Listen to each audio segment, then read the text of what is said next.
Alright, hey everyone, this is Mr. Kong. I'll be talking to you about section 6.3, radical expressions. Alright, the first thing we want to take a look at is how to add and subtract radicals. Alright, yesterday's lesson we talked about multiplying radicals, and we said that the index must be the same in order to multiply the radical expressions.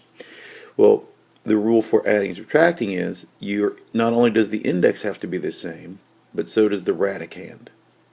If either one is not the same, then you cannot add. So for example, if I have, say, the square root of 7 plus the cube root of 7, because the index is not the same, we can't add these.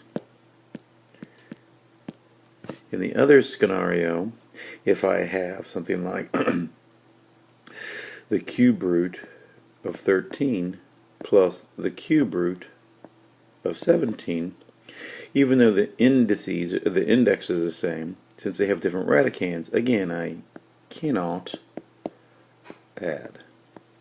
Okay? Now let's take a look at some good examples where we can add them.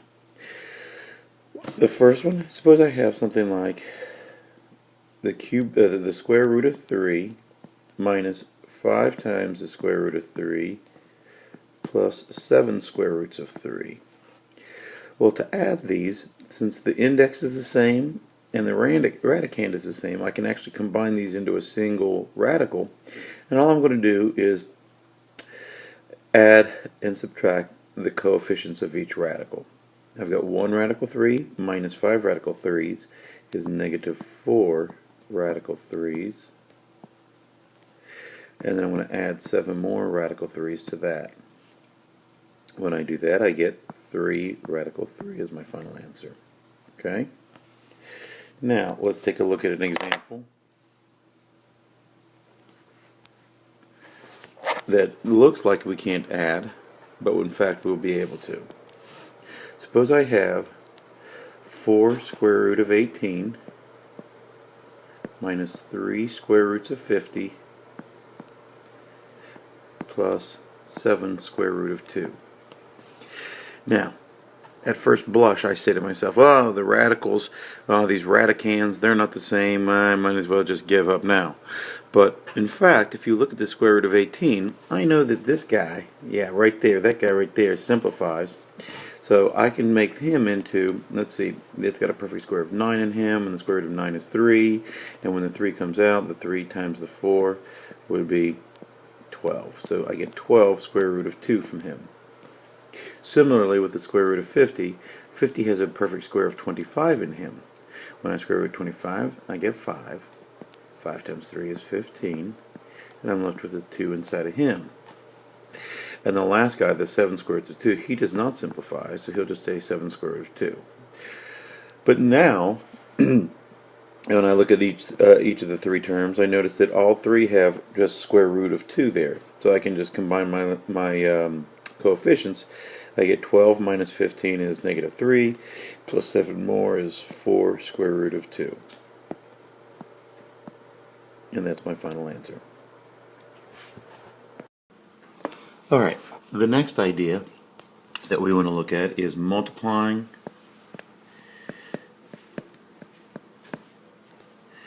binomial with radicals.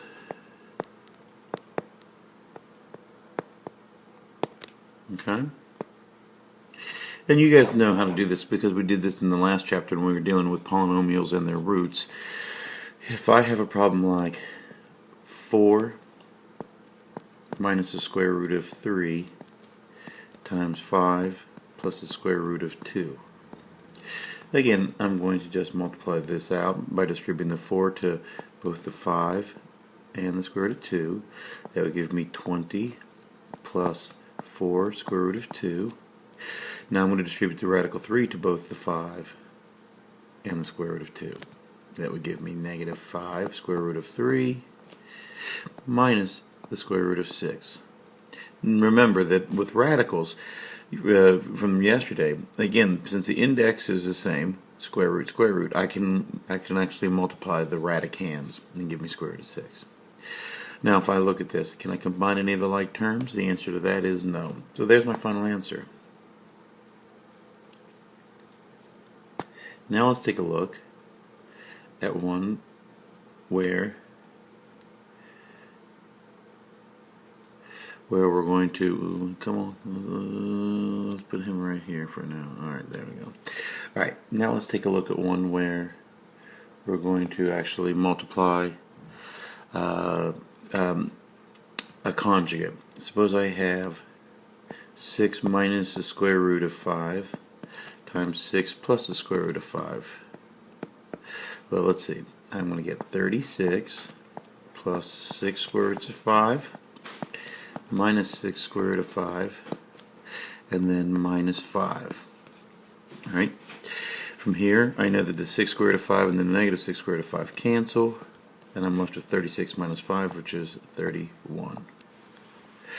Okay, so that's multiplying radicals, binomials with radicals in them. Okay, the next thing we want to take a look at is, let me put him over here. The next thing I want to take a look at is rationalizing denominators with binomials in the radical. Okay, let's take a look at an example. Suppose I have 4 over 3 minus the square root, or 3 plus the square root of 2.